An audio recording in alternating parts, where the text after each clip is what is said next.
So here's a new one that I wanted to make a quick video on, and this is concerning Ozzy Osbourne's album Blizzard of Oz. Now, the change is with the title of the album. It was Blizzard of Oz, and Oz used to be spelled O-Z. Well, now it's O-Z-Z. I've never seen it spelled that way.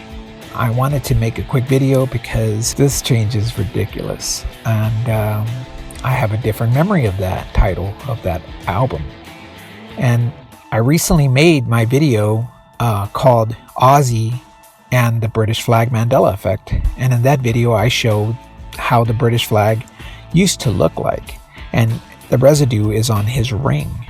I wanted to also mention that I have a video called Ozzy Osbourne Mandela Effect, and in that video I show how Ozzy Osbourne's last name changed. His last name never used to have a U in the spelling of Osbourne, and now it does.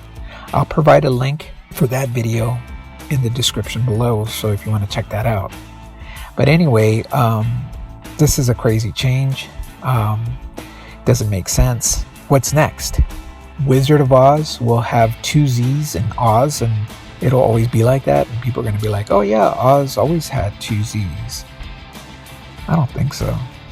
Anyway, take a look, leave a comment, and let me know what you remember for Blizzard of Oz. Thanks for watching.